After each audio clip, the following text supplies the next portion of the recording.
참석하셨습니다. 여러분 이렇게 또 주님의 은혜 가운데서 이 성경 공부에 참석해 주심을 참 감사드리고 이 시간을 통해서 우리가 더 하나님의 그 말씀 깊이 들어가는 이와 같은 귀한 하나님의 은혜가 있으시기를 바랍니다.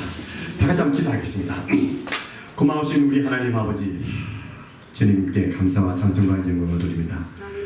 오늘 우리가 참 이 주일날 우리 주님의 전에 나와서 함께 예배를 드리고 당신께 찬양 드리고 당신께 영광 돌릴 수 있도록 해주셨고 또 이와 같이 저희들에게 이 성경 말씀을 더욱더 깊이 연구할 수 있는 이와 같은 귀한 은총을 베풀어 주심을 진심으로 감사드립니다. 하나님께서 우리의 그 마음의 문을 열어주셔서 영적인 눈이 뜨여서 당신의 그 귀한 진리의 말씀을 온전히 깨달을 수 있는 이와 같은 귀한 은혜를 하나님께 주옵기를 간절히 구하고 기도드립니다. 그렇게 함으로 인해서 우리의 삶이 좀 더 하나님의 보좌 앞으로 더욱더 가까이 가는 이와 같은 귀한 하나님의 은총을 지금 이 시간 저희들에게 허락하여 주옵소서. 감사드렸고 예수님의 귀하신 이름 받들어서 간절히 기도드리옵나이다. 아멘. 제가 간단하게 그 광고를 드리겠습니다. 클래스 종강을 제가 이제 여러분께 제가 그 수정 진도표를 드리는데요. 수정 계획표라고 해도 된다고 수정 진도표인데 그 수정 진도표에 의하면 그러니까 원래 그 진도표는 그냥 버려버리세요. 이 가치가 하나도 없습니다. 그래서 버리시고 그 수정 계획표에 의하면 우리가 그 종강이 12월 15일 날로 되어 있고요. 그 다음에 또한 이제 오늘부터 저기에서 앞으로 4주 동안 이렇게 공부를 하다가 11월 24일은 제가 부득불 휴강을 해야 됩니다. 왜냐하면 제가 이제 우리 패밀리 리유니언이 제 여동생들이 다 이제 많은 부분 여동생들 가족들이 그 볼티모어 지역, 워싱턴 지역하고 볼티모어 지역이기 때문에요. 그리고 또 저도 거기서 오랫동안 살았고 그렇게 해서 거기서 리유니언을 한다고 해요. 그래서 부득불 제가 그 스케줄을 만들다 보니까 이제 제가 그러니까 12월 24일을 빠지지 않으면 안 되는 이런 이제 스케줄이 되어버렸어요. 그래서 여러분께서 이해해 주시고 여러분께서 11월 24일 휴강한다고 여러분께서 좀 기록을 해주시면 감사하겠습니다. 또 보니까 여러분께서 또 어떤 분들은 또 여행을 많이 하시더군요. 보니까 우리 최선을 다해서 하나님께서 저희들에게 주신 그 시간들을 이용해가지고 한번 let us make the best out of all the time that God has given us. 네, 그렇게 하면 또 하나님께서 이 남은 시간 동안 저희들에게 주시는 은혜가 큰 것으로 은혜를 주실 것입니다. 자, 그러면요, 지금 우리가 오늘 제가 하고자 하는 것이 뭐냐면 사도행전에 대해서 잠깐 좀 더 공부를 하고 나서 또 지난번에 보니까 여러분께서 참 좋은 이런 질문들을 많이 하셔가지고요. 그 질문을 다 그냥 답을 다 못한 것 같아요. 그러니까 또 우리가 좀 더 깊이 들어가야 될 이런 그 부분들도 있고 해서요. 제가 그냥 사도행전을 조금 더 복습을 하고 그 다음에 또 좀 더 깊이 들어가고 그 다음에 에베소서로 들어가는 이런 방향으로 하겠습니다. 그러면 여러분 조금 우리가 리뷰를 한번 해보겠습니다. 우리가 이 바울 서신을 공부를 하기 위해서는 사도행전을 우리가 좀 더 잘 알아야 된다고 했죠. 자, 그러면요, 사도행전에서 사도 바울이 나오는데 사도 바울이 예루살렘을 이 사도행전 말씀에 의하면 사도 바울이 몇 번이나 방문했는지 그걸 우리가 알아야 됩니다. 여러분 몇 번 했죠? 몇 번 했죠? 저 손가락 보세요. 돌아보세요. 5번 했죠. 5번. 그래서 여러분께서 몇 번 사도 바울이 예루살렘을 방문했냐면 손예화를 손을 생각하세요. 5번인데요. 그러면 5번인데 그 여러분께서 그 장수까지 좀 아셨으면 좋겠어요. 사도행전 말씀에 의하면 사도 바울이 처음으로 방문한 그 기록이 어디에서 나옵니까?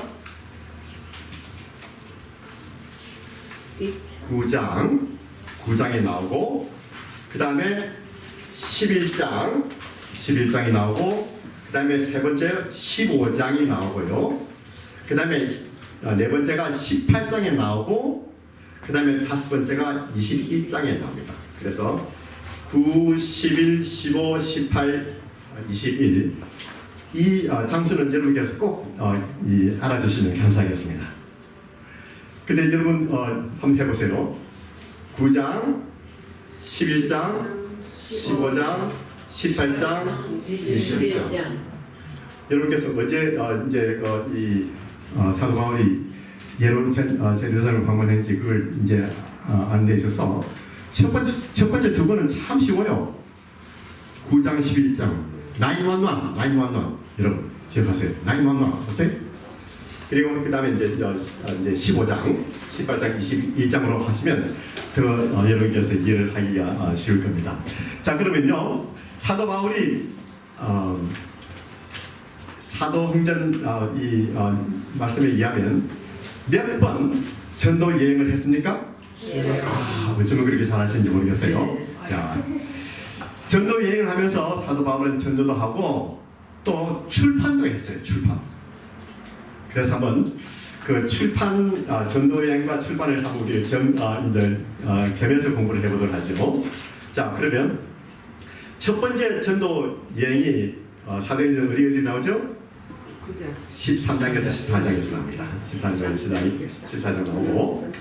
그런데 이제 첫 번째 전도 여행을 하고 나서 그때 책을 몇 권 썼습니까? 한 권 썼어요. 아니면 편지 한 통 그랬는데 그 편지 이름이 뭐죠? 너무 잘하십니다. 갈라디아서였어요. 자, 그러고 나서 이제 또 다시 돌아와서 이제 AD 52, 50년에서 52년 사이에 두 번째 전도 여행을 했거든요. 전도 여행을 했는데 그때 사도 바울이 몇 권의 아니면 몇 통의 편지를 썼습니까? 두 통이에요. 그 두 통이 뭐죠? 데살로니가 전서, 데살로니가 후서, 데살로니가 전서, 데살로니가 후서. 여러분 잘하십니다.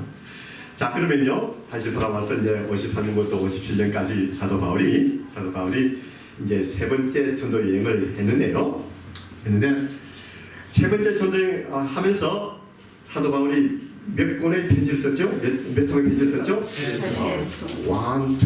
3. 어쩜 그렇게 참 그 논리 정연하게 그렇게 그 숫자까지 있나 맞춰가면서 썼는지 모르겠어요. 그래서 세 번인데 세 번째 미셔너리 저니 전도 여행을 하면서 쓴 책 이름이 뭡니까?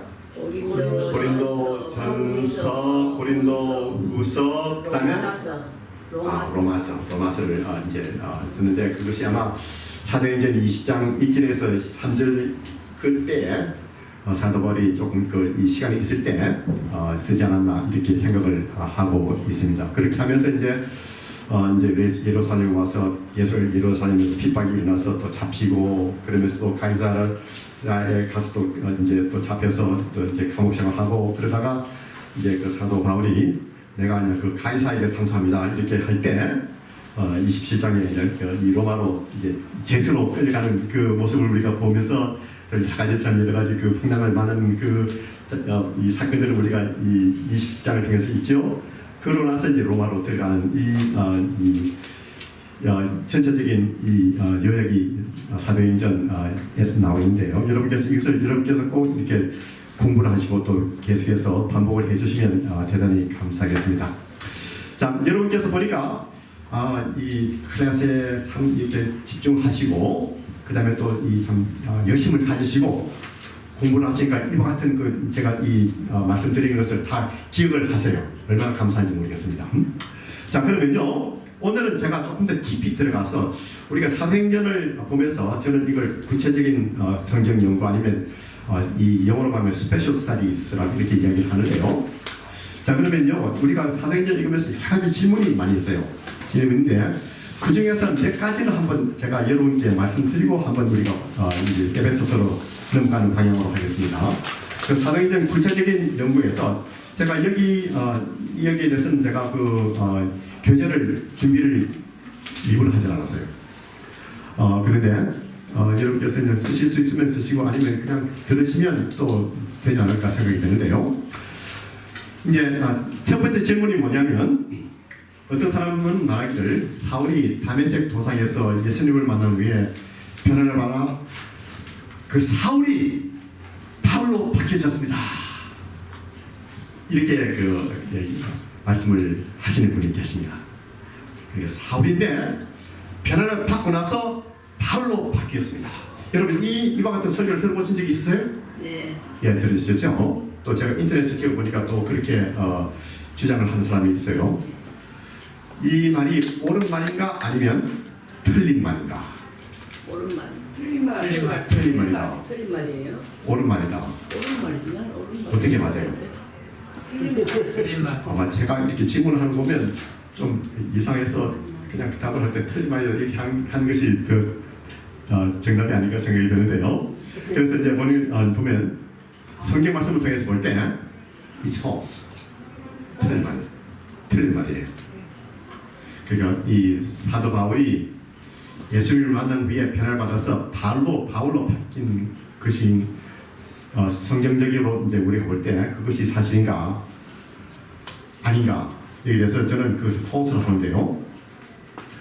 설명을 보면요, 사도 바울은 항상 이름이 두 가지가 있습니다. 그러니까 사울인데 사울은 뭐냐면 제가 나중에 또 말씀드리겠지만 히브리어 이름이었어요. 바울은 뭐냐면 바울은 어떻게 됐냐면 이 팔레스타인에서 나지 않고 이 타르소에서 났기 때문에 이제 그릭 스피크를 하는 사람으로서 또 로마 시민으로서 바울이라는 이름이 있었어요. 그래서 제가 볼 때는 어릴 때부터 태어날 때부터 사울 그리고 또 이제 어느 때에 그 바울로 이름을 했는지 모르지만 적어도 어릴 때 이 사울과 바울의 이름이 있지 않았나 저는 이렇게 보고 있습니다. 그래서 이제 볼 때 사울이 회심을 하고 난 후에 성경에서는 계속해서 사울이라고 불러요. 즉시로 그냥 이 누가가 사울이다. 그 다음에 변화했으니까 바울이라고 하지 않고 사울이라고 하고 그 다음에 11장에도 이제 그 회심이 9장에서 나타나거든요. 11장에도 계속해서 이제 사울이라고 불리는 것을 볼 수가 있어요. 또 그뿐만 아니라 또 12장에 가서도 이제 사울이라고 불리고 그렇게 하다가 사도행전 13장 1절에서 2절까지 보니까 또 사울이에요. 그리고 이제 조금 더 나아가서 사도행전 13장 9절 그러니까 결국은 뭐냐면 지금 이제 1차 전도 여행을 하는 그 과정이 있어요. 여러분 한번 사도행전 13장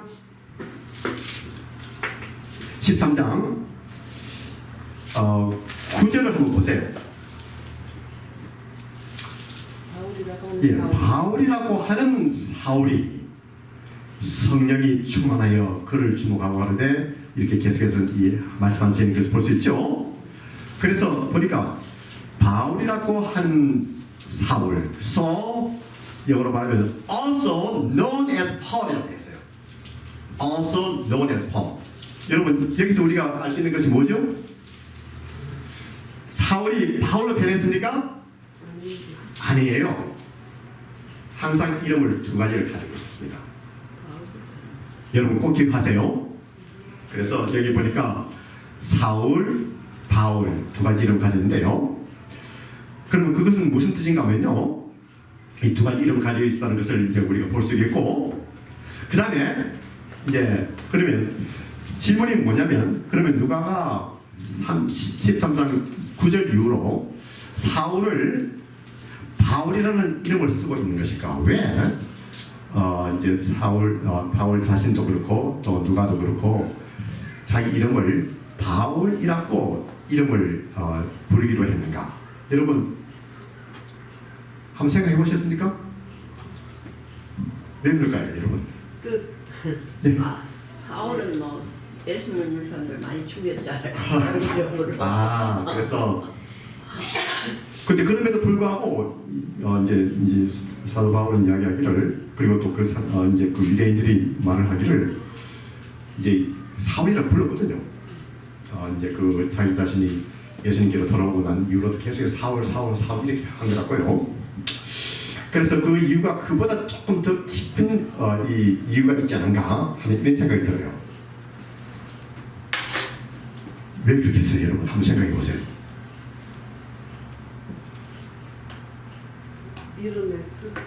이번에 뜻하면 어떤 경우 사람은 말하기를 사울은 큰 자, 바울은 작은 자가 해가지고 겸손한 마음으로 이렇게 했다는데 그 확실하지 않은 것 같아요. 그러니까 하고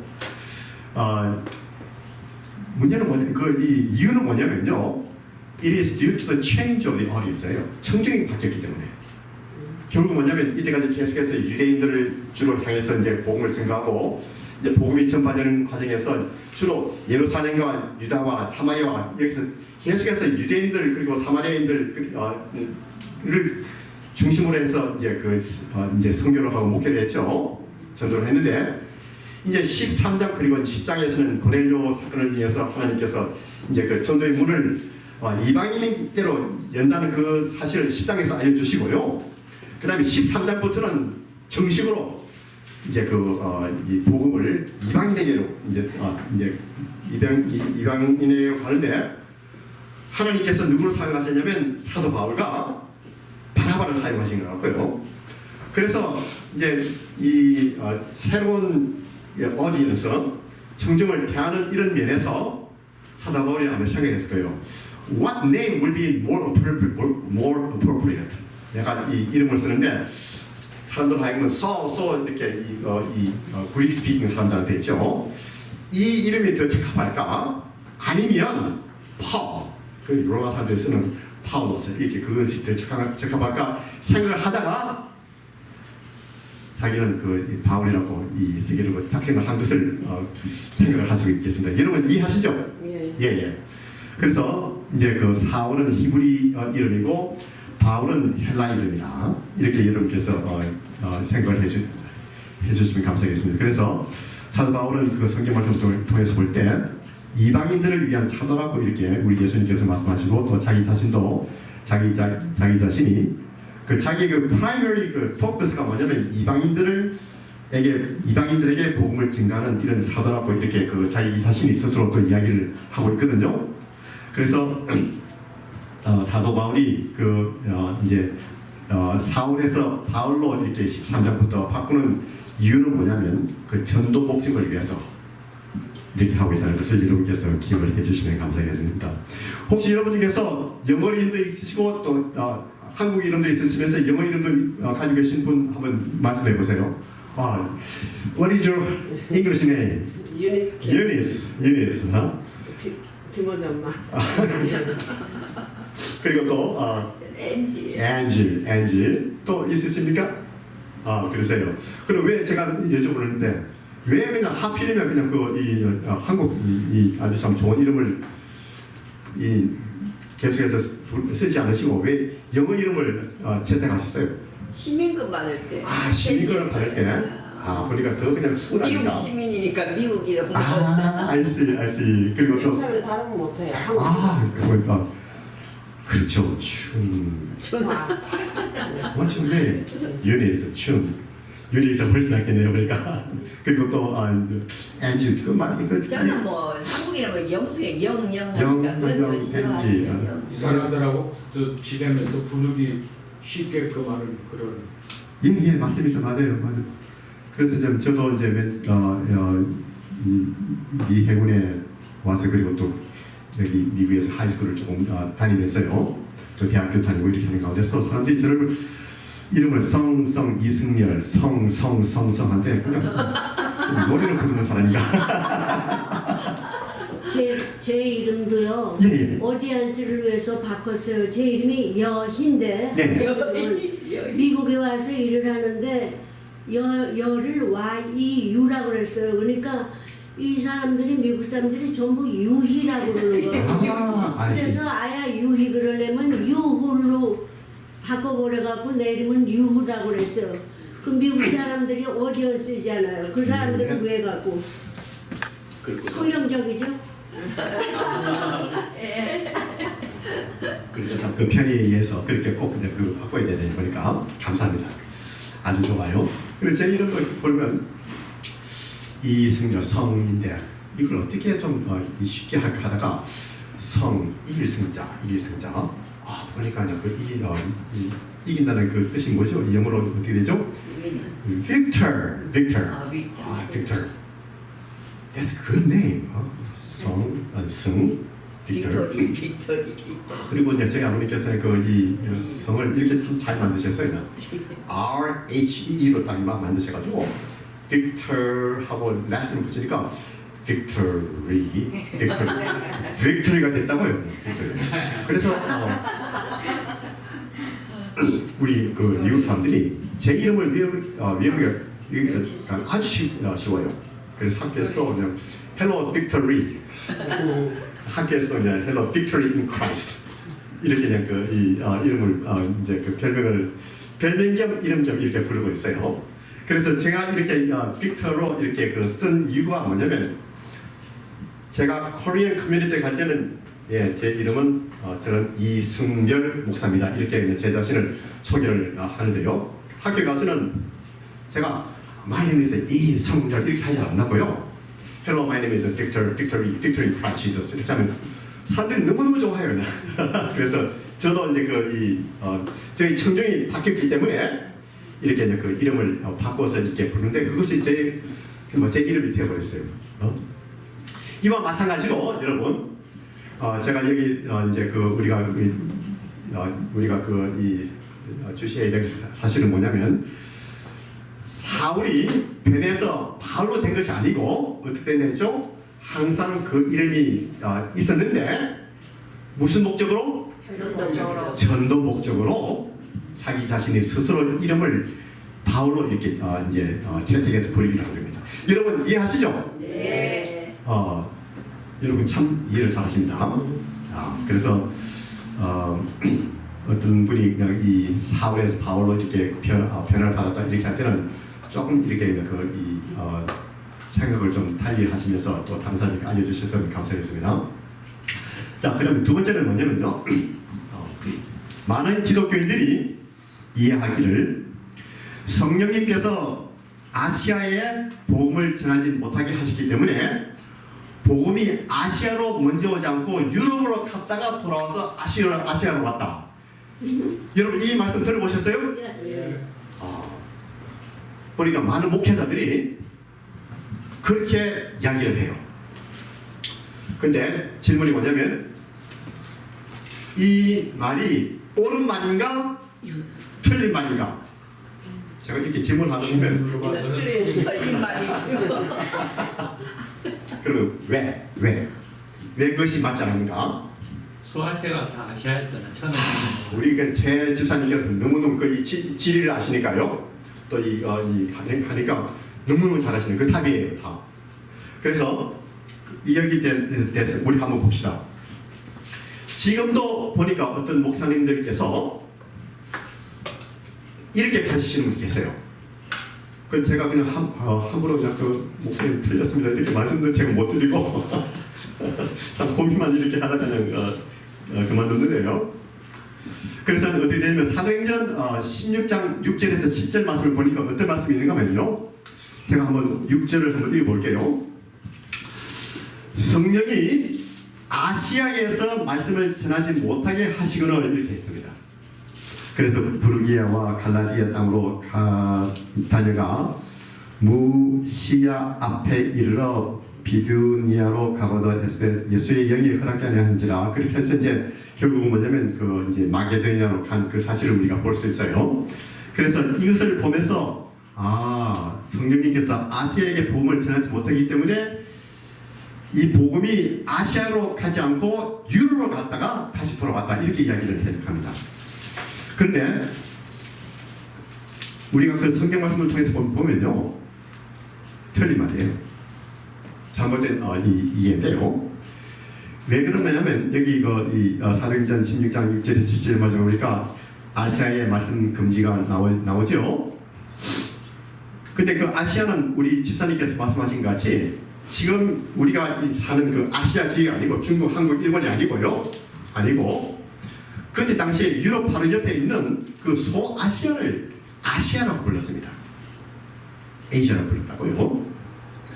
그래서 그때 당시에 하나님의 그 목적이 이제 뭐냐면 유럽으로 이제 그 마게도니아로 가서 그 지역의 복음을 증가하는 그것이 먼저 우선권이 있기 때문에 미리 그냥 이쪽에는 조금 보류를 하고 저쪽으로 가라고 하신 거예요.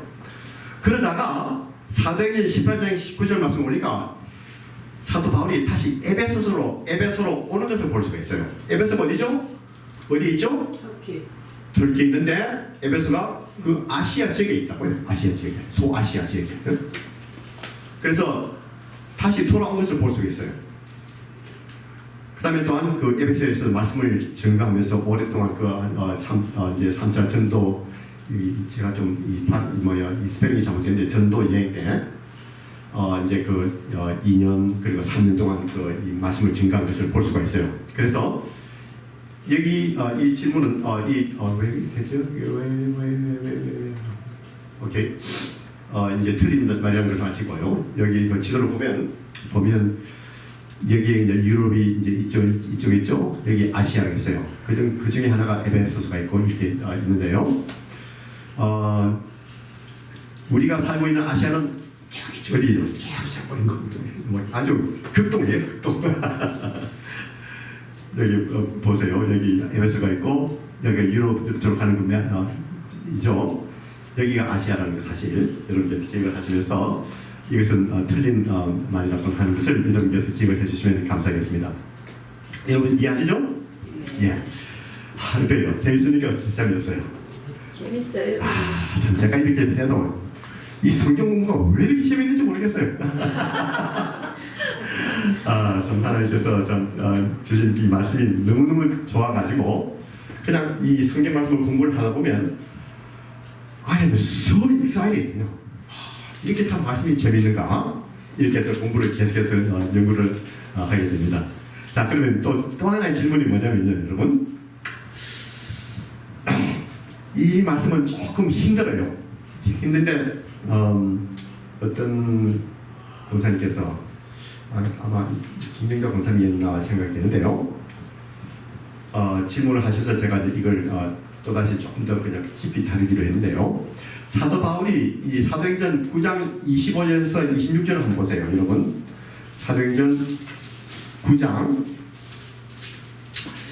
25절에서 26절을 보면 이제 그 다메섹의 변화를 받고 그 다음에 하나님의 말씀을 예수님을 증거하다가 이제 핍박이 오니까 이제 여러 날이 지남에 유대인들이 사울 죽이기를 공모하더니 그 계류가 사울에게 알려지니라. 저희가 그를 죽이려고 밤낮으로 성문까지 지키거늘, 그러니까 다메섹이죠. 다메섹 그 성에 있는데 성문까지 지키더니 그의 제자들이 밤에 광주리에 사울을 담아 성에서 달아내리니라 이렇게 했죠. 그 다음에 26절 말씀을 보니까 어떤 말씀이 있죠? 사울이 예루살렘에 가서 제자들을 살리고자 하나 다 두려워하여 그의 제자됨을 믿지 아니하니 이렇게 말씀을 하고 있죠. 그래서 이제 그 바나바가 아주 참 용기를 내서 사도 바울을 이제 그 제자들에게 소개하는 이 모습이 여기서 보여요. 그 장면이 나오는데요. 그래서 이 말씀을 통해서 보면 볼 때 바울이 아니면 사울이 개정 후에 다메섹에서 즉시로 예루살렘으로 간 것으로 생각이 되죠. 여러분 읽어보세요. 즉시로. 그런데 우리가 갈라디아서 1장 15절에서 17절 말씀 여러분 한번 어느 분께서 찾으셔서 한번 읽어보세요. 갈라디아서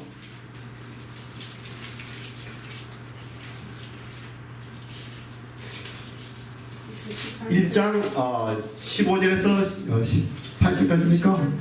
예, 합 봅시다. 좀 읽어주세요, 선생님. 그러나 내 어머니 처로부터 나를 책정하시고 그의 은혜로 나를 부르시니가 그의 아들을 이방에 전하기 위하여 그를 내 속에 나타내시기를 기뻐하셨으면 내가 곧 혈육과 언언하지 아니하고 또 나보다 먼저 사도된 자들을 만나려고 예루살렘으로 가지 아니하고 아라비아로 갔다가 다시 다마색으로 돌아갔느니라. 예. 그 후 그리고 나서 해줘요. 그 후 3년 만에 내가 게바를 방문하려고 예루살렘에 올라가서 그와 함께 15일을 머무는 동안 그리고 또 19절에 형제 야고보 외에는 다른 사람들을 보지 못하였노라. 예, 감사합니다. 그래서 이 말씀을 보니까 사도 바울이 나는 직접 다메섹에서 예루살렘을 간 적이 없다고 이야기해요. 그러면 이것을 어떻게 해결했으면 좋겠습니까? 어떤 사람은 이걸 보면서 어떻게 이야기하는 줄 알아요? 그 뭐라고 성경이 틀리지 않았냐고. 성경이 틀리지 않았냐고. 성경에는 인컨시스턴트가 있다고 이야기를 해요. 아니면 오류가 있다고 이야기를 해요. 그런데 이것이 오류입니까, 여러분? 오류가 아니에요, 여러분. 저자가 틀려요. 그 목적에 따라서 어떤 그 사건은 이제 지금 강조를 하지 않기 위해서 이 서술을 하지 않을 이런 때도 많이 있어요. 지금 누가가 하는 그 목적이 바로 그게요. 지금 왜냐하면 누가는 지금 뭐냐면 중점적으로 사도 바울이 다메섹에서 예루살렘으로 가는 그에 중점을 두고 있기 때문에요. 그것을 이제 이 기록을 하지 않은 거라고요. 자, 그런데요, 사도 바울은 이야기하기를 자기는 사실은 어떻게 되냐면 자기 자신이 예루살렘으로 가서 제자들을 통해서 복음을 듣지 않고 자기는 예수님께로부터 직접 복음을 들었기 때문에 그렇기 때문에 사도로 인정을 받은 사람이라는 거예요. 예수님께로부터 사도들을 통해서 사도로 인정을 받은 것이 아니고 예수님 부활하신 예수님을 통해서 자기가 직접 그 사도의 그 직분을 받았다는 것을 이제 증명하기 위해서 지금 이 갈라디아에서 이야기를 하고 있는 겁니다. 여러분 이해하시죠, 여러분? 네. 그래서 여기서 예루살렘으로 직접 가지 않고 다메섹으로 아라비아로 갔다고 이렇게 했는데요. 또 문제는 뭐냐면 여기 보니까 사람들이 이야기하기를 그러면 아라비아로 간 그 이유가 무엇인가? 이제 묵상하기 위해서, 기도하기 위해서 했는데 몇 년 동안? 4년. 그 3년이 어디 있습니까? 여러분 계속해서 읽어보세요. 읽어보세요. 읽어보세요. 나보다 먼저 예루살렘을 가지 않냐고 오직 아라비아로 갔다가 3년 동안 있다가 다시 다메섹으로 돌아간다 이렇게 이야기하고 있습니까? 그건 아닙니다. 아니지요, 여러분. 그래서 아라비아에 가서 아라비아는 이제 지금 제가 알기로는 조금 그냥 그 밑에 있는 아마 그 페추라 지역이 아니었나 지금 저는 생각을 하고 있는데요. 그러면 거기서 몇 년 동안 있다는 그 사실을 이야기를 하고 있지 않아요. 그런데 이제 우리가 성경 말씀 빨리 읽다 보니까 바로 나중에 보니까 3년이 나오죠. 그 3년을 그냥 이 아라비아로 이렇게 붙인 거예요, 결국은. 그래서 여러분 우리가 성경 말씀을 읽을 때 깊이 자세히 읽어야 되는 것입니다, 여러분. 그래서 많은 분들이 아라비아에서 4년 동안 있으면서 깊은 묵상을 하면서 예수님께로부터 이제 복음을 받았다고 하는 이런 그 말씀을 또 하시는 분이 계시는데 있죠. 제가 볼 때는 사도 바울은 이미 그냥 예수님을 만나자마자 복음이 뭔지 확실히 알아가지고 그 복음을 막 전하는 사람이었다고요. 그래서 제 생각으로는 아라비아로 간 이유가 뭐냐면 그 지역에 있는 사람들에게 복음 전하기 위해서 하지 않았나 저는 이렇게 생각하고 있습니다, 여러분. 자, 그러면요. 그래서 이제 아라비아에서 얼마 동안 있었던 것은 나오지 않고 그 다음에 다시 어디로 갔습니까? 다메섹으로 가서 거기서 얼마 동안 있었죠? 3년 동안 있다가 그 다음에 예루살렘으로 간 거예요. 그래서 이걸 다시 한번 이제 정리해 보면요. 다메섹에서 개종 후에 복음 증거하고 그 다음에 26절에 직접 가지 않고 예루살렘을 가지 않고 아라비아로 갔다가 이제 핍박으로 인해서 피신을 간 거죠. 그리고 복음을 전가하기 위해서. 그러고 나서 다메섹으로 다시 돌아와서 3년 동안 머무르고 그 다음에 예루살렘으로 갔는데 그것이 사도 바울의 그 예루살렘의 이 사도행전 말씀에 의하면 첫 번째 방문입니다. 사도 바울이 이렇게 하는 이유가 있어요. 의도적인 이유였다고 저는 보고 있어요. 왜냐하면 사람들에게 자기 자신이 복음을 사도들로부터 받지 않았다는 것을 이제 알리기 위해서이죠. 자기는 사도로서 예수님께서 자기를 사도로 이렇게 이제 임명해 주셨고 또 복음을 예수님께로부터 직접 들었다는 것을 이제 강조하기 위해서 이와 같이 이제 예루살렘으로 직접 가지 않은 그 사실을 우리가 볼 수가 있습니다. 여러분 어떻습니까? 여러분 이해하십니까? 질문이 있으십니까?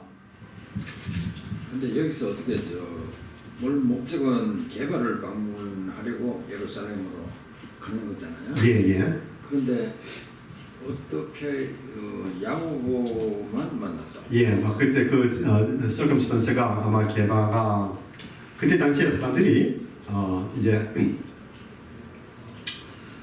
그냥 핍박으로 인해서 이제 피신을 한다든지 아니면 특히 이제 우리 예수님 제자들은 복음을 증가하기 위해서 군대를 돌아다니시는 이런 역할을 하지 않았겠습니까? 그래서 그때 당시에 나중에 또 개발은 또 안디옥에서 있죠. 그때 당시에 여러 가지 이 미셔너리 액티비티 복음을 증가가 있었기 때문에 아마 그때 당시에 그 부재중이 아니었는가 이렇게 생각을 할 수가 있겠습니다. 근데 거기에 대해서는 구체적으로 나와 있지 않기 때문에요. 갔더니 그냥 예수님의 형제 야곱만 있었다고 하는 그 사실을 여기에서 기록을 하고 있는 것입니다. 의도적으로 바울을 피하는 건 아니고요. 의도적으로 피한 건 아닌 것 같아요. 베드로가 게바가 그렇게 피한 건 아닌 것 같고. 아직까지는 믿음이 안 생겼어요. 바울이 옛날에 핍박을 예. 근데 이제 나중에 이제 가라디아서를 쭉 읽어보면요. 사도 바울이 뭐냐면 자기는 이제 복음을 전가했는데 그 모든 제자들이 당신이 전하는 복음이 우리가 전하는 복음과 똑같다고 이야기했어요. 그래 나중에는 또 이 제자들 또 만났을 가능성이 더 많이 있는 것을 볼 수 있습니다. 볼 수 있고 예 말씀하세요. 바울이 예루살렘 첫 번째 방문이라고 하면 구원받은 후로만 따지는 겁니까? 지금 사도행전의 기록에 의하면 아니 바울 같은 경우는 가마울 문화에 있었으니까 예루살렘이 있었고 스데반도 죽였고 했으니까 예루살렘이 있었을 건데 옛날 있었던 예루살렘의 것은 기록이 그건 숫자하고 관계 없는 겁니까?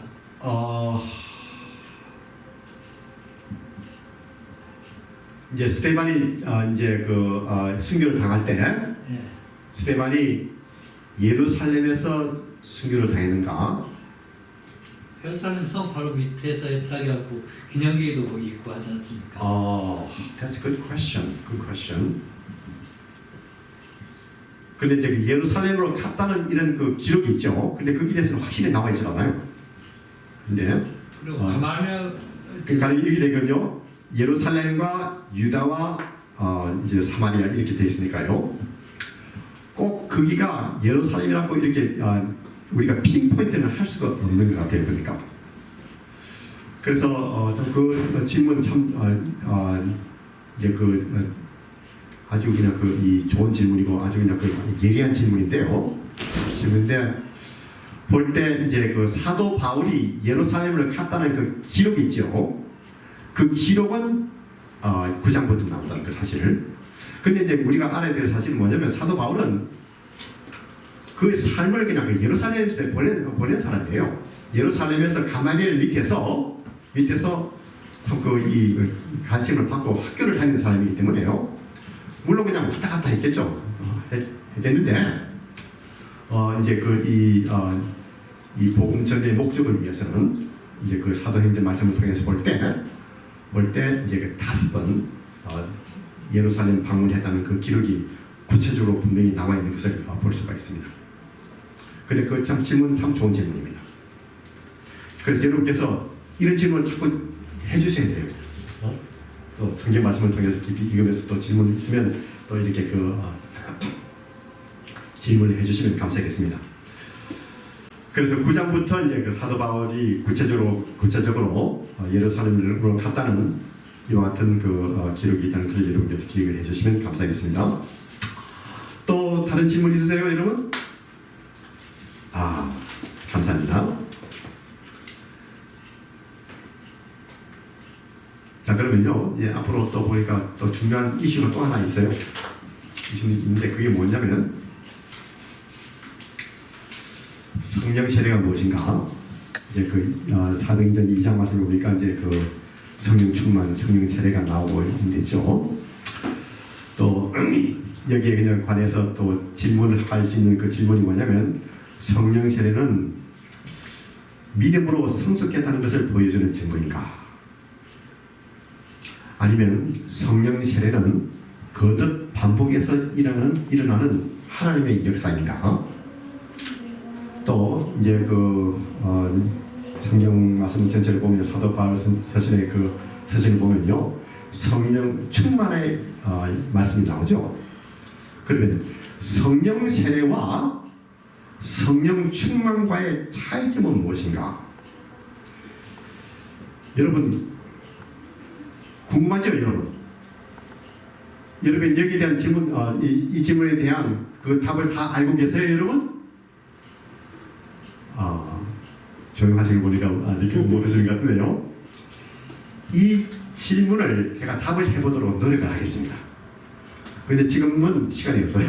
그래서 이걸 언제 하냐면 제가 에베소서 5장 말씀을 다룰 때 이 사도 바울이 이제 성령 충만을 받는 이 말씀을 하시는데 이 성령 충만하고 또 성령 세례와 이렇게 연관을 지어가지고 같이 연관을 지어서 그 다음에 사정적으로 다시 돌아오겠습니다.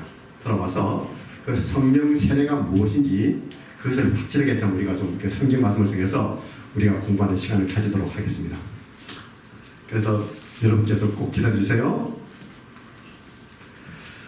자, 그러면요, 여러 가지 다른 사도행전에서 나타나는 그 이슈들이 있겠지만요, 이제 일단 여기서 중단을 하고, 또 혹시 여러분께서 사도행전 말씀을 읽으시면서 특별히 좀 궁금하다는 이런 질문이 있으시면 지금 우리가 넘어가기 전에 질문해 주셔도 좋겠습니다, 여러분.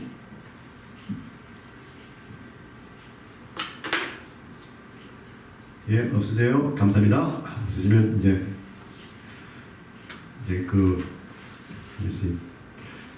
조금 뭔가 좀 잘못됐네요, 보니까. 제가 잠깐만 좀 잘못됐습니다. 이래서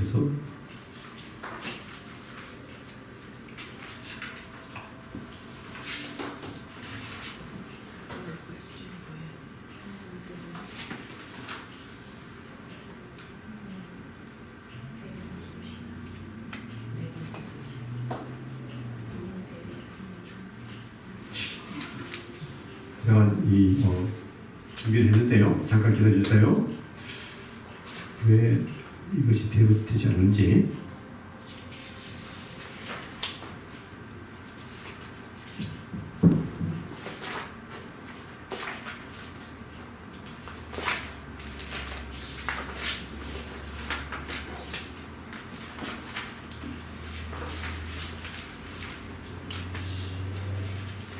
여기다가 기록을 해놨거든요.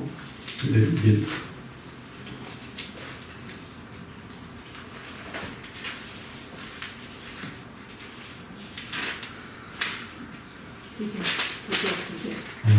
뭐가 좀 잘못돼가지고요. 이 모든 것이 다 치워진 것 같은데 보시면 와.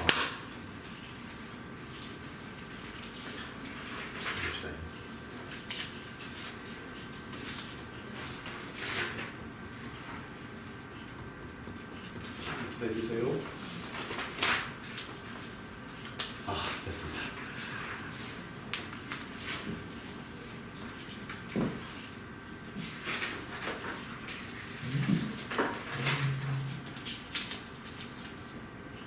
예, 됐어요. 어떤 저는 이렇게 이 컴퓨터 파워포인트로 준비를 하다가 뭐가 좀 잘못되면 교수님 저기 그 사도행전 넘어가기 전에 한번 질문할 게 생각이 나는데요. 예예. 저 아나니아 삽비라의 죽음에 대해서 계속 저는 지지난번에도 목사님 설교를 하셨는데 네. 제가 입장을 놓고 그들과 비교를 해볼 때 그들보다 나을 것 같지는 않거든요. 집을 팔 만한 믿음이 저에게는 높다 여겨지는데 예예. 일단 아나니아가 삽비라가 왜 죽었는지는 성경에 분명히 나와 있습니다. 그래서 그걸 이해는 합니다만은 네네. 과연 그 죽을 만한 죄인가 하는 그런 점에서는 100% 납득하기 할 수 없는 그런 부분이 좀 있거든요. 제 입장에서 그렇습니다. 예예예. 저도 그래서 그 점에 대해서 교수님 생각은 어떠신가요? 교수 입장 올라가서 안 잘해요. 성령을 속였었지. 그게 성령을 속이고 그 감췄다는 그것은 죄를 그걸로 분명히 답은 나와 있습니다만, 근데 그것도 사단에 속아서 그렇게 됐다는 그런 있는데, 만약에 제가 그래서 신앙촌에 들어간 사람들을 저희들은 자라면서 봤지 않습니까? 그들도 자기들 집들 다 팔아서 들어갔거든요. 그 속에 네네. 들어갈 때의 그 사람들의 그 모습은 나름대로 신앙에 확실한 뭐가 있어 쫓아 들어간 거 아니었겠냐 이거죠. 물론 나중에는 미혹이 돼가지고. 그렇죠. 물론 그렇게 됐습니다만은 네네. 그래도 들어갈 때 그 동기는 확실한 그들에게 깨끗한 마음이 있었기 때문에 갔던 거거든요. 그런 것을 제가 지금 현실적으로 제 믿음과의 비교를 해볼 때 내가 입장이 그게 된다면 나도 과연 죽을 놈이 되지 않을까 하는 그런 생각을 하게 된다. 이거. 아마 나도 그렇게 되지 않을까 하는 생각이 들으니까 솔직하게 말씀드려서. 아니 근데 일반적으로 그런 저기를 그걸 서브젝트를 끄집어내면은 그냥 딱 성경에서 가르치는 대로 그냥 믿어라 하고 이렇게 끝을 내시는 그런 경향들이 있어서 네네. 그런 식으로만 그냥 마무리 짓고 나면은 글쎄 이 뒤끝은 역시 이게 납득할 못한 그런 것을 남는다 이거죠. 예, 아주 참 좋은 질문이에요. 저도 그런 질문을 가지고 있으면서 내가 스스로 다 만족한 이런 답을 얻지 못하고 이제 넘어가는 이런 장인데요. 그러면서 그 가운데서 또 하나님께서 주시는 그 진리의 법칙을 배우고 또 그걸 통해서 나도 나의 삶이 그 아나니아와 삽비라와 같은 이런 그 삶을 살지 않도록 참 기도하면서 계속해서 참 이제 살아가지고 이렇게 노력을 하고 있는데요. 그런데 제가 기억이 안 나네요. 우리 목사님의 포지션은 어땠죠? 그래도 마지막에 저희들에게 질문을 하셨어요. 우리들은 어떤 자세인가? 예, 그거에 대해서 목사님께서 구체적으로 제가 그 부분은 제가 뺀 것 같아요. 그러니까 목사님께서 구체적으로 그냥 거기에 대한 설명을 해주셨어요? 100% 납득은 못했습니다만 저는 질문에 대해서 100% 납득을 했습니다. 그 질문이 뭐였습니까? 그 제가 말씀드린 것처럼 우리들은 어떻게 자유스럽느냐? 네네. 그래서 제가 거기에 대해서 이제 이야기할 때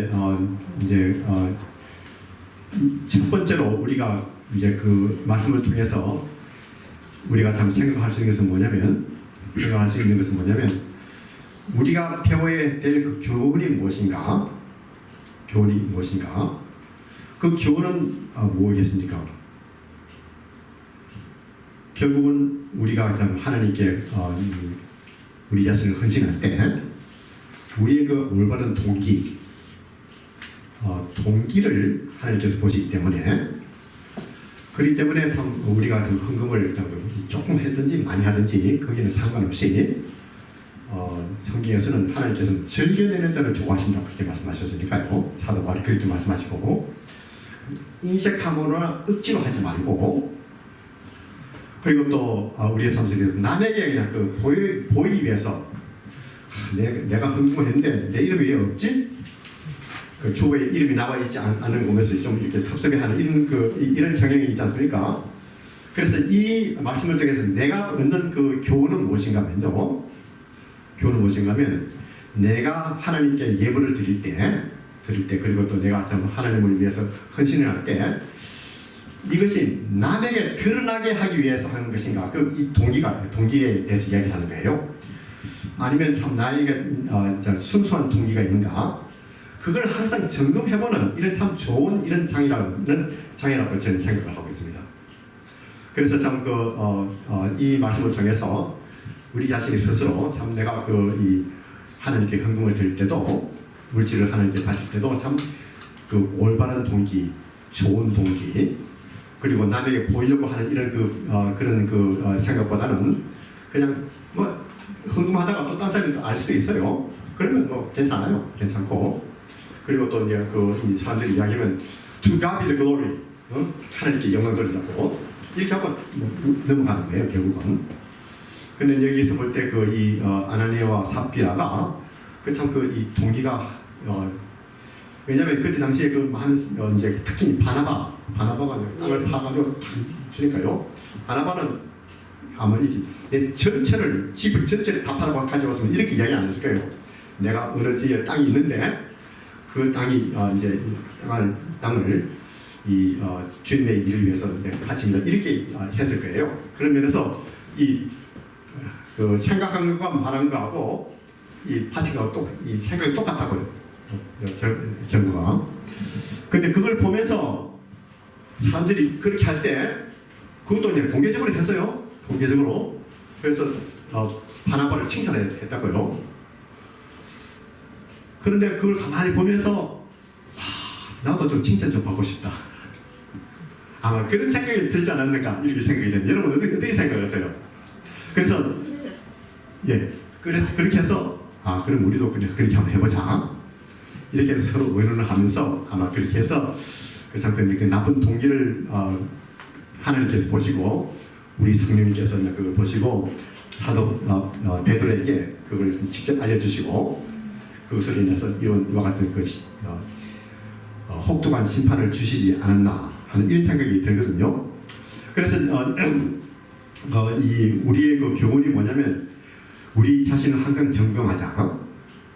우리가 하나님께 참 헌물을 드릴 때 또 내 자신을 하나님께 드릴 때 항상 우리 자신을 우리 자신의 동기를 점검하는 이와 같은 태도를 가지는 거 그게 참 중요하다고 생각해요.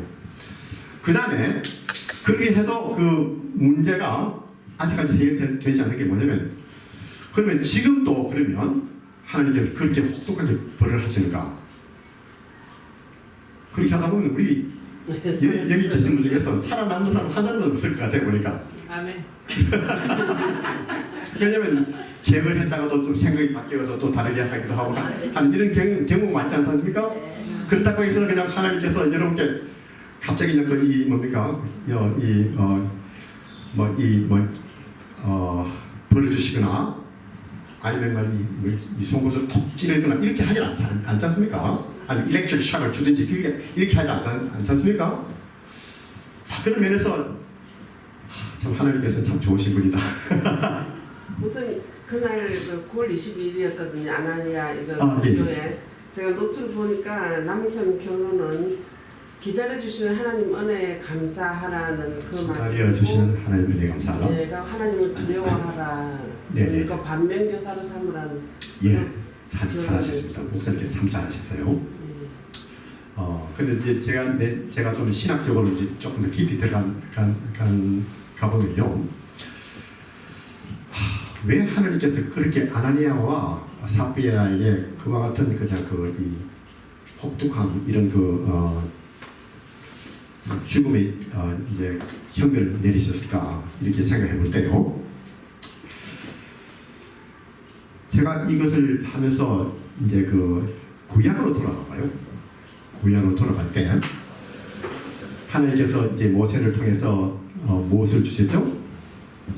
십계명을 주셨어요. 십계명을 주셨는데 그때 이제 안식일을 거룩하게 지키라는 그 십계명이 있지 않습니까? 그렇게 해서 이제 안식일에는 아무 일도 하지 말라고 이렇게 말씀하신 아주 음하게 말씀하신 그 말씀이 나와 있거든요. 나와 있는데 제가 그 어디 구체적으로 이 성경 구절을 지금 기억을 하지 못하는데 어떤 사람이 그 안식일에 대해서 들었음에도 불구하고 무슨 일을 했습니까? 나무하러 갔어요. 그 나무하러 갔다가 들켰다고요. 들켜가지고 안식일을 지키지 않았다고 해가지고 데리고 왔거든요. 그래서 이제 이제 법이 첫 번으로 제정됐기 때문에 사람들이 하나님께 모세에게 와서 이런 경우는 어떻게 하면 좋습니까? 또 모세도 하나님께 여쭤볼 때 하나님께서 이 사람은 법을 어기기 때문에 반드시 죽여야 된다고 이렇게 말씀을 하셨지 않습니까? 그래서 이제 그 첫 번째 이제 그 법을 제정하는 그 면에서 하나님께서 이 사람을 그냥 두면 그냥 법이 다 그냥 흩어지기 때문에 그 음악의 그 법을 다루기 위해서 그 본보기로 이렇게 이제 그 벌을 하셔가지고 그 사람도 사형을 당하게 하지 않았나 이렇게 저는 생각하고 있습니다. 근데 이제 문제는 뭐냐면 그럼 그 이후로 안식일을 지키지 않고 어긴 사람들이 어긴 유행들이 있습니까? 물론 많고 또 주일이 아니고 안식일 토요일인데요. 그렇게 하기 때문에 그냥 결국은 뭐냐면 이 땅도 안식을 하지 못하고 해서 결국은 바벨론으로 포로로 잡혀가더라고요. 결국은 그래 땅이 안식을 하고 하는 이런 결과가 나타났는데요. 그런 면에서 볼 때 참 이제 왜 그렇게 하나님께서 첫 번째 이렇게 하셨냐? 아마 그것은 본을 보여주기 위해서 그 사람들에게 이것이 중요하다는 것을 보여주기 위해서 하나님께서 이렇게 판단하셔가지고 이렇게 그냥 그거 하시지 않았나 이렇게 저는 보고 있어요. 자, 그러면요. 그럼 이게 구약이에요. 이제 구약 시작 때 그렇게 했습니다. 자, 우리 신약으로 봅시다. 지금 신약이 지금 이 시점이 어떤 과정이 있었습니까? 초대교회예요. 초대교회. 이제 이 교회가 시작이 되고 하는 그 과정에서 벌써 이런 그 악이 들어왔다고요. 그렇게 해서 이제 성령님께서 직접 이렇게 말씀하시고 그 모든 그 기회를 바로 찾기 위해서 그 첫 번째 케이스로 이렇게 하나님께서 이 아나니아와 삽비라에게 이와 같은 그 구약에서 하나님께서 하셨던 이 벌을 이 아나니아와 삽비라에게 주지 않았는가?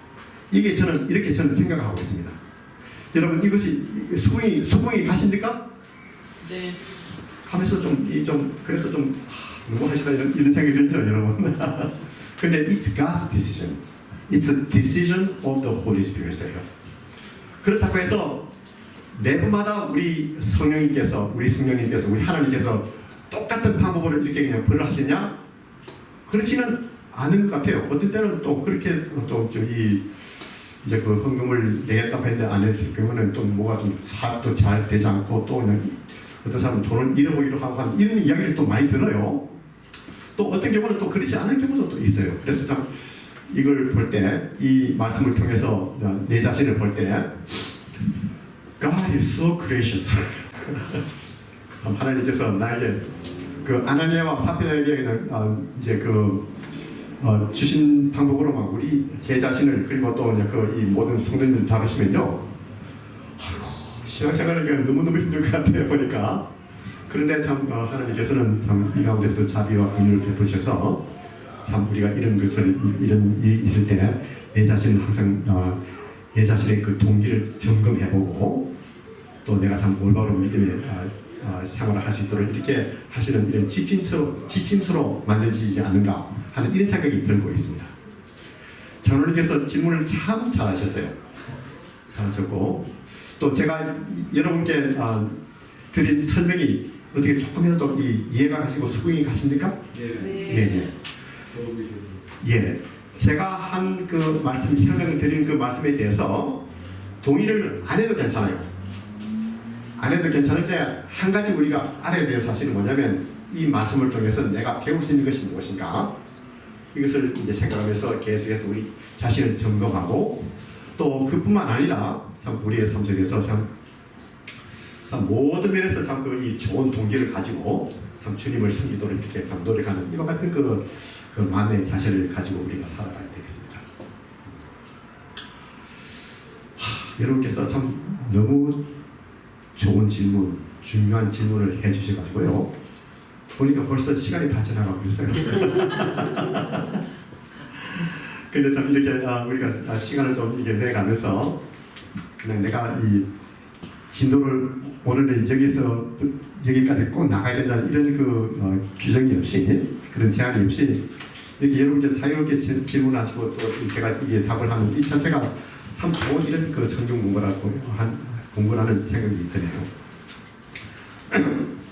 그런데 우리가 성경을 이해하는 데 있어가지고 그것도 이제 개인에 따라 다르고 또 심지어는 교회의 어떤 그 교단이라든지 이런 데 따라가지고도 성경을 보는 말씀을 보는 관점이 또 다르듯이 이 성경의 저자들도 각자의 그에 따라가지고 각각 다른 색깔이 좀 다른 방향으로 표현을 한다든지 그렇게 기술을 하는 게 중요하다고 보는데요.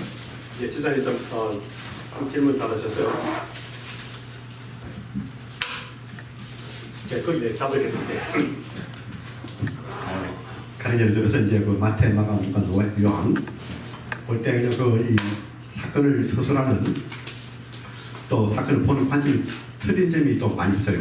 어떤 것은 이제 마태복음에 있는 것이 이제 누가복음에 없고 또 누가복음에 있는 것이 마가복음에 없고 하는 이런 것들이 있는데요. 그래서 이제 어떻게 되면 그 저자들이 그 관점이 있다는 것은 우리가 인정을 해야 됩니다. 아주 중요한 질문이에요, 그게. 이제 이와 같은 질문이 있는데 그냥 무조건 믿으라고 하는 거예요, 무조건. 무조건 믿어. 이렇게 하기 때문에 그냥 참 무서워서 이제 이 질문을 못 하는 거예요. 그러면서 마음에는 왜 그럴까 질문이 그냥 계속해서 남아 있는 거예요.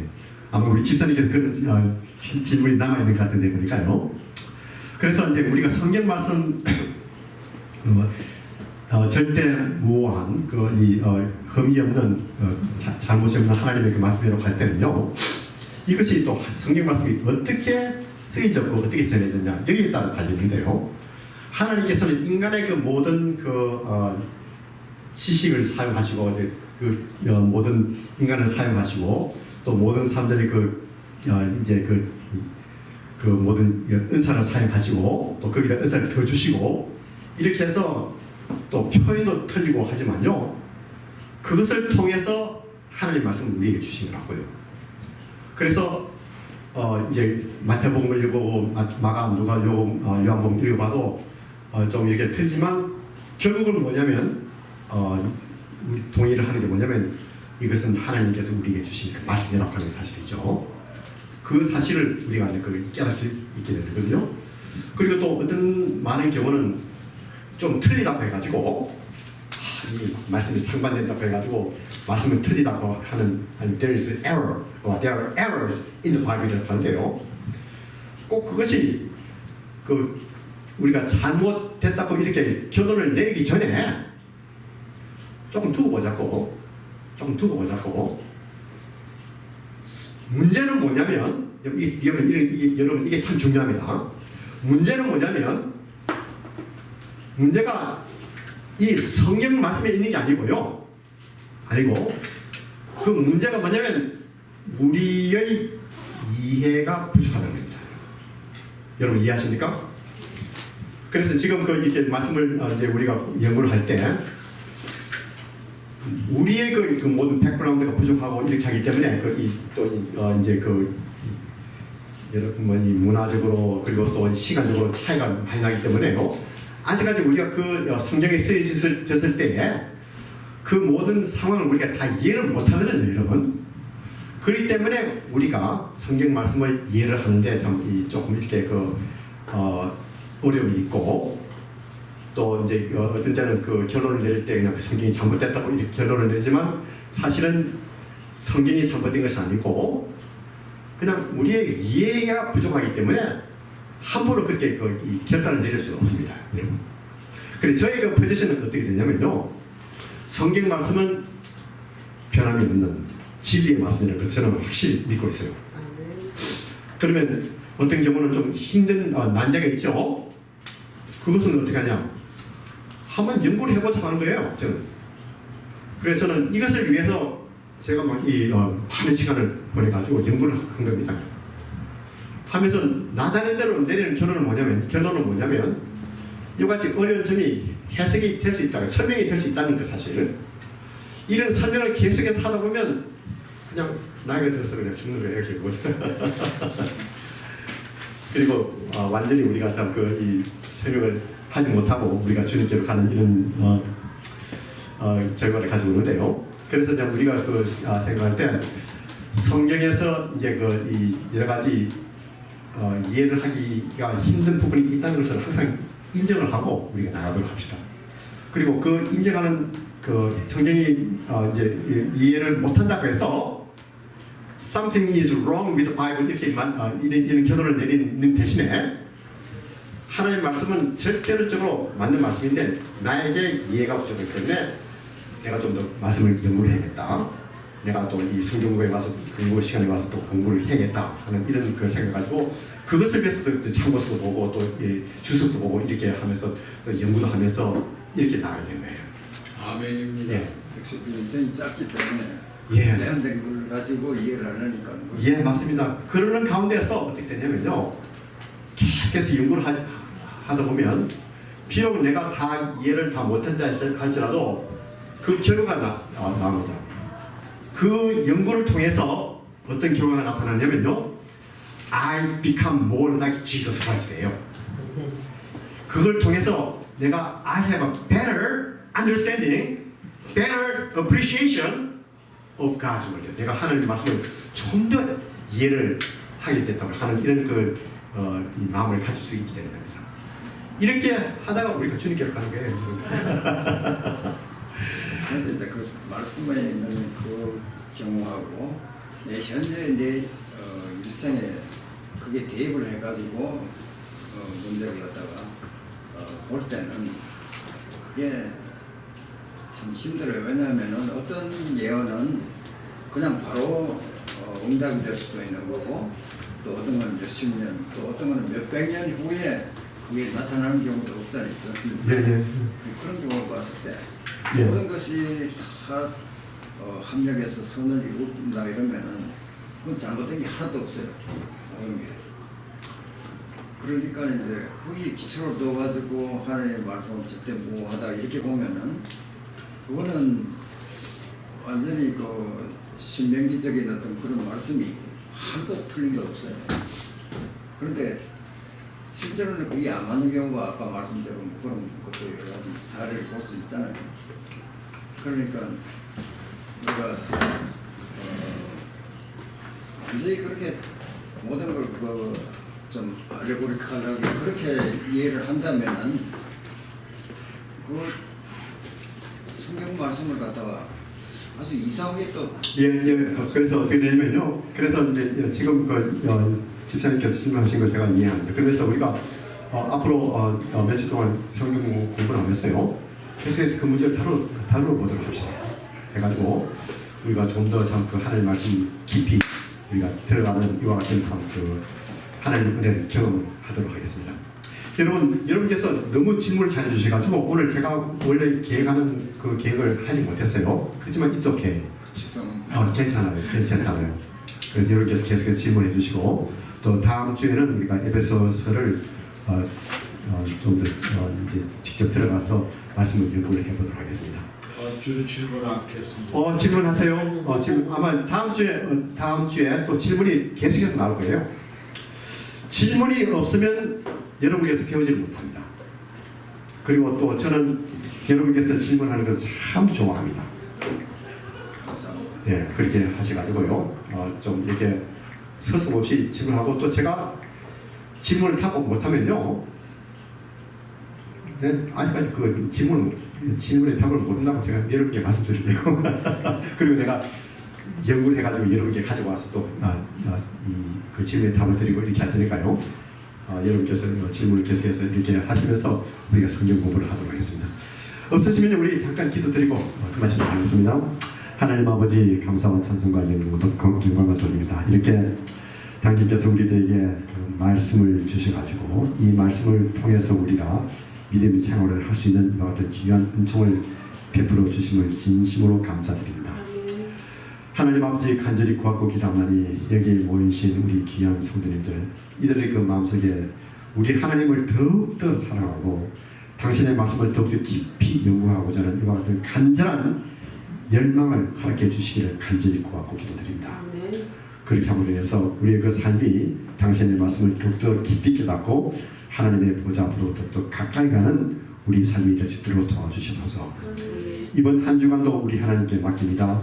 하나님께서 도와주셔서 이 한 주간을 살아가면서 언제나 우리 믿음의 주시오 온전케 하시는 우리 주 예수님을 바라보면서 우리 성령님과 함께 동행하는 그리고 좀 더 우리 하나님을 사랑하는 이와 같은 삶이 될 수 있도록 해주셔서 또한 모든 우리의 그 직장 사업 지켜주시고 또한 하나님께서 우리 모든 가정을 하나님께서 지켜주시고 인도하시기를 간절히 구하고 기도드리고 또한 하나님께서 이 미국을 주님께서 불쌍히 여겨주셔서 이 미국이 하나님의 그 은혜 가운데서 참 진리의 말씀에 서가지고 참 이렇게 이 세상에 빛이 되는 이와 같은 나라가 될 수 있도록 하나님께서 축복해 주셔서 감사드리고 예수님의 귀하신 이름 받들어서 간절히 기도드리옵나이다.